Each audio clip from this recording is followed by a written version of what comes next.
आज के वीडियो में मैं फिर से लेकर आई हूँ कुछ amazing and useful kitchen tips जिनसे खाना भी टेस्टी बनेगा और किचन के काम भी आसान होंगे।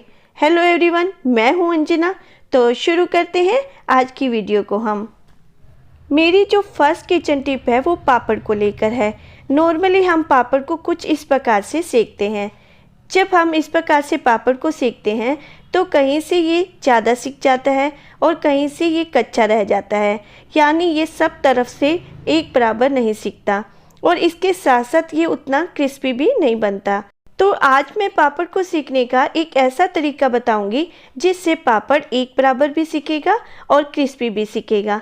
इसके लिए सबसे पहले तवे को गर्म करेंगे।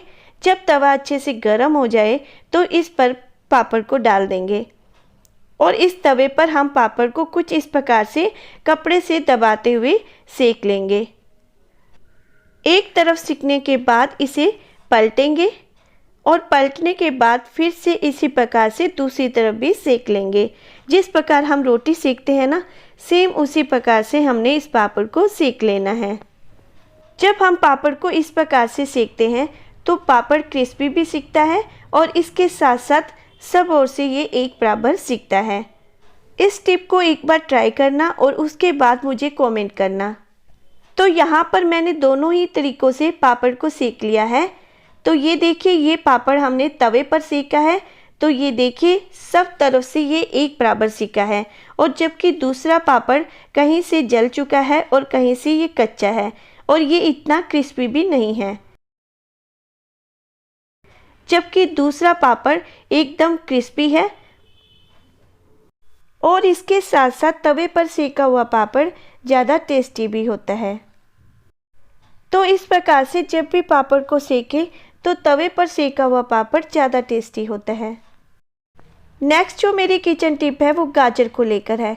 जब भी हम गाजर का अचार बनाते हैं या गाजर का मुरब्बा बनाते हैं तो जब भी गाजर की कटिंग करें तो इसके वाइट पार्ट को निकाल कर ही कटिंग करें।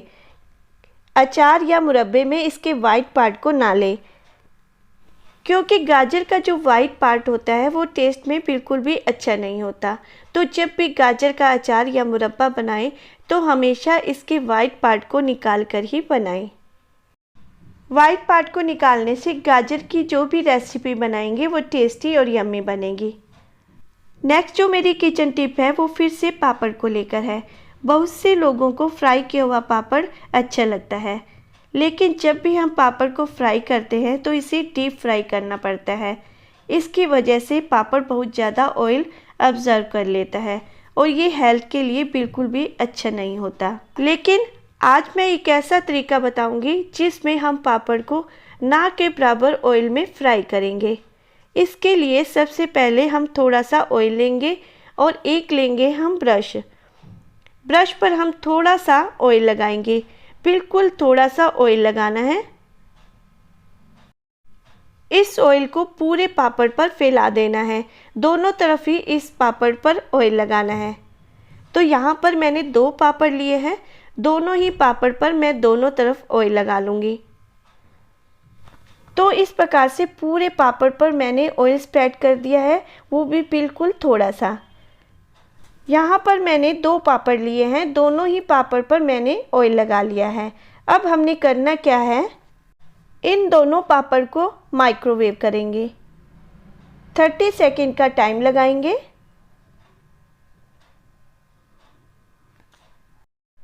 तो यहाँ पर मैंने देखिए 30 सेकंड का टाइम लगा दिया है और दोनों पापड़ मैंने माइक्रोवेव में रख दिए हैं।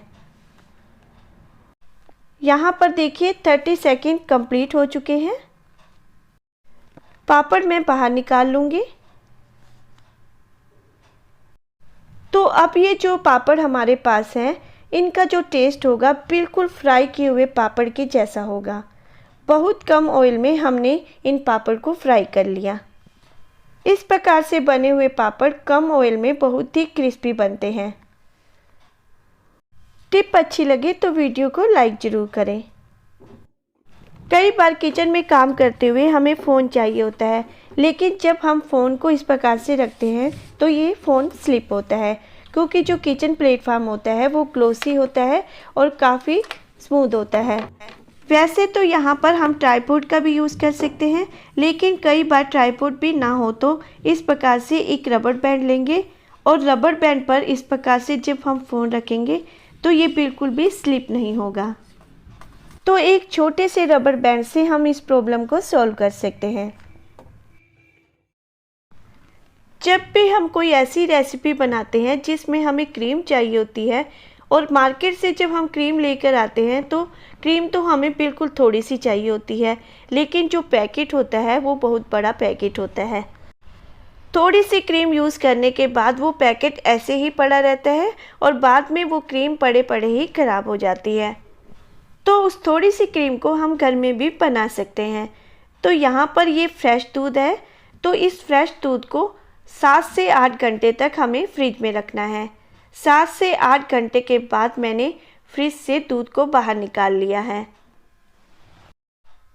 तो अब इस दूध में आप देखिए ऊपर एक गाढ़ी सी परत बन जाएगी।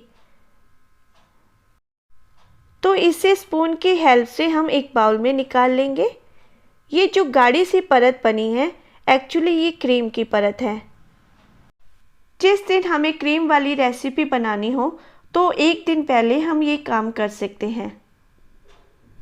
तो इस प्रकार से दूध के ऊपर ये जो गाढ़ी सी परत है ये क्रीम की परत है और इस क्रीम का यूज़ हम रेसिपी में कर सकते हैं। इस प्रकार से क्रीम निकालने के बाद दूध को हम बॉईल कर सकते हैं। तो आज के ये मेरे किचन टिप्स कैसे लगे कमेंट करके ज़रूर बताइएगा। इन किचन टिप्स में से सबसे अच्छा टिप आपको कौन सा लगा। तो मिलेंगे मेरी नेक्स्ट वीडियो में कुछ नई किचन टिप्स और एक नई रेसिपी के साथ। Keep smiling, stay healthy.